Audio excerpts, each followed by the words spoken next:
So yes, this is a tale about a time when the world was going mad. Remember the COVID pandemic? I know you do. I mean, COVID's still going on, but that was a pandemic. 6 feet, 6 feet, 6 feet. Mask, mask, mask. Hand sanitizer, hand sanitizer. Oh yeah, I know. Well, in the early days, I was really scared, like a lot of us were. I would cross the street when I saw people coming down the sidewalk, so I didn't have to go anywhere near them. I wiped down my grocery cart before I went in the store. And I don't know what it was like for you, but for us, it wasn't just the toilet paper, it was the pasta too. I decided that I wanted some pasta, and I had gone to 3 grocery stores, and I was at the fourth, and I found pasta. I knew they had it because I could see it down the aisle. And I was about to go 6 feet apart when I saw somebody coming the other direction, opposite of that big red arrow one way in the grocery aisle. The nerve. He was a little weird though. He had like this medieval tunic on and a pirate hat and these patent leather shoes that went click, click, click as he walked. And I'm just kind of like taking this in when I felt something brush by me, and there was another guy that went by me and went right up to him, and he was wearing a similar attire. And they went up and they elbow bumped, and they're like, "Hey, how's it going?" And they were like, "Remembering the good old days." And one of them said, "This isolation, this is just impossible. I think people should express themselves, don't you?" And they're like, "Yeah." And they started to tap dance with those patent leather shoes. And they started to hum this song that was popular at the time. And it would go, it's by the Mountain Goats. And it goes, "I'm gonna make it through this year if it kills me." So they're tap dancing, and this woman behind me is like, "Is this a flash mob?" And this guy in the next aisle over, he's like, "No, no, no, I don't think so." Because they joined arms. When they did that, they swirled around and their medieval cloaks opened, and you could see that they had guns. And that was a little weird. So now they're reminiscing, and they're like, "Remember when we did the backflip off the horse and it didn't really go so well? Ha ha ha. Yeah, remember when the feathers got all tangled up in the rapier?" When they said that, I realized that I had seen these guys before. I remembered them from a few years back at a medieval fair. And they indeed were professionals, and they did do backflips off of horses. And I remember another service they did, which is why I knew them. See, I was there as a vendor, and the night before I had been setting up my tent with this boyfriend at the time, who I must confess I had somewhat of a codependent relationship with. And it had taken me the whole summer to get up the nerve to tell him that I wish he would just brush his hair and act a little normal and not scare away my customers. And he was so insulted that he dropped everything, got in his truck, and left with the food and the water in the truck in an area that had no cell phone service. He was gone for 2 days. Other vendors were coming up and giving me bathroom breaks. So by the time he showed up, I had a plan.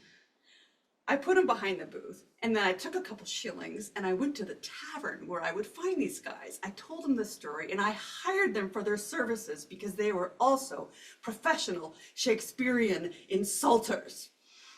And they said, "Where is he?" And I pointed and led the way, and they went up to him, got down on one knee, and said things like, "Thou art a boil, a plague sore, young fry of treachery." Yeah, I knew these guys in the grocery store. And so I knew that they weren't really mad, because like medieval people with their medieval cosplay people, they're very serious about their costumes. And just imagine, if you're isolated and you're home all by yourself and you've got this amazing wardrobe, I wish I could see it. Like, going to the grocery store would just be a fun event.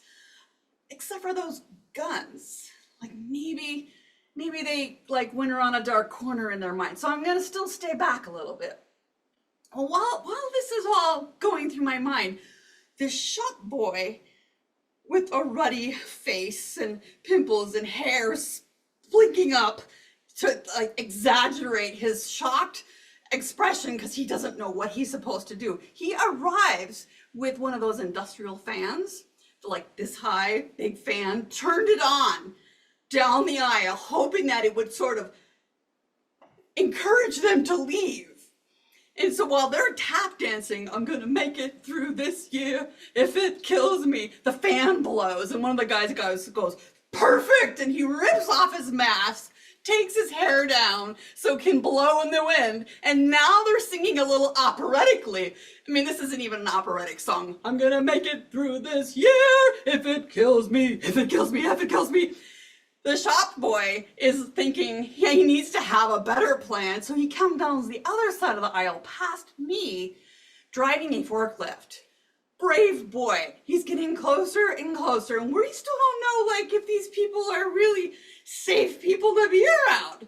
And he gets closer and closer, and just as when he's about to touch them, they both jump up, one on each of the forks of the forklift, singing wildly with their hair and everything out. And as it's rising, so he rises the forklift, and as it goes up to the top of the shelving, they find a secret cache of toilet paper.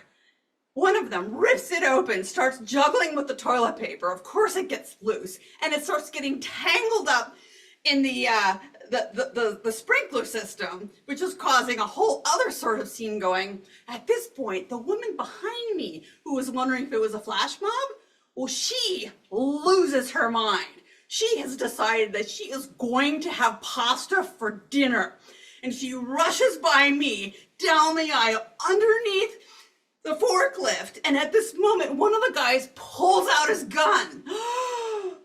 Everybody's gasping. What is he gonna do?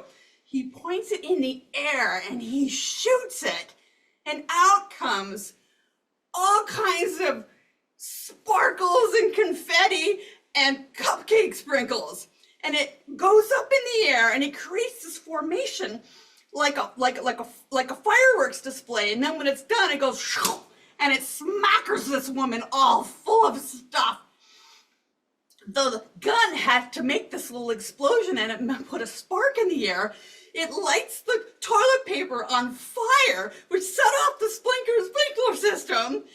Great distraction. So now the boy is pushing them down the forklift, down the aisle, through those huge plastic strips, down into the bowels of the grocery store.